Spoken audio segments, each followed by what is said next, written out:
Welkom by vandag se begeleide gebed. En vandag stap ons 'n pad saam met Jesus. En dis die pad van 'n eerlike gebed in moeilike tye. Jy weet, daar waar die geloof nie sterk voel nie. Daar waar ons onseker is.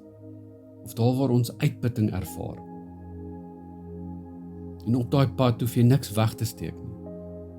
Want God ontmoet ons juis waar ons met hierdie goed sukkel. Waar ons geloof swak is. Ons lees vandag Matteus 26 vers 39.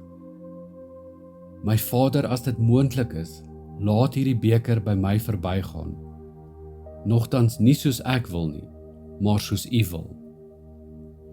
En dis 'n gebed wat Jesus in die tuin van Getsemane gebid het, voor hy gekruisig is. Maar in hierdie teks sien ons iets verrassends. Jesus bid nie 'n triomfanklike gebed nie, maar hy bid 'n gebed van eerlikheid. Laat hierdie beker verbygaan. Vader, ek wil nie hierdie pyn dra nie. En dit beteken iets dieps vir ons vandag. God verwag nie dat ons moet voorgee ons is okay nie.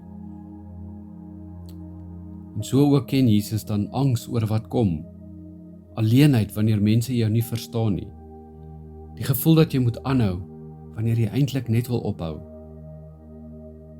En Jesus se oorgawe kom na eerlikheid en nie voor dit nie. Hy onderdruk nie sy pyn om gehoorsaam te wees nie, maar hy bring dit na sy Vader toe. En dit verander hoe ons vandag moet bid. Want God vra nie vir ons perfekte geloof nie, maar net 'n eerlike gebed.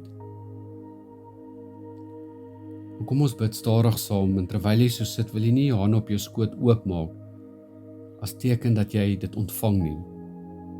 En herhaal sagweg saam met my: Here, U sien my werklik. Ek hoef niks weg te steek nie. Terwyl jy so sit, dink aan die ding wat tans swaar is in jou lewe. Is dit werkdruk, finansies, jou familie, jou gesondheid? Of net dat jy 'n innerlike moegheid in jou het?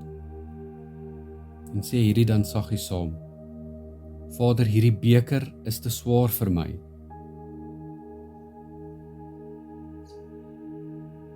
Nie omdat ek sterk is nie, maar omdat U by my is, vertrou ek op U om my hier deur te dra. Ek sit net vir nog so 'n paar oomblikke stil.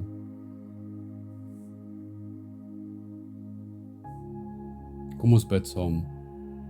Ons Hemelse Vader, ons bid vandag vir mense wat saam met ons in die stilte swaar dra. Here, vir die mense wat nie meer kan nie, vir die persoon wat wag op 'n werk of voorsiening, vir die wat snags wakker lê oor hulle kinders of hulle toekoms, Here. Wil jy hulle nie ook soos in die tuin van Getsemane, waar U vir Jesus ontmoet het, nie met 'n oplossing nie, maar met U teenwoordigheid. Here, wil U nie kom moed gee wat sag binne in ons lê nie. Wil U nie kom hoop gee wat stadig groei nie.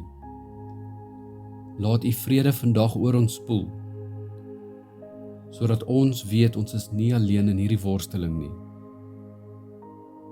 Here, dankie dat Jesus die pad van eerlike gebed vir ons kom oopmaak het. Dankie dat swaar tye vir ons nou beteken nie dat U ver is nie, maar dikwels nader as ooit aan ons. Here, leer ons om soos Jesus te kom en eerlik en kwesbaar te wees. U dra ons selfs wanneer ons geloof moeg voel. U Gees werk sagkens wanneer ons nie meer krag het nie.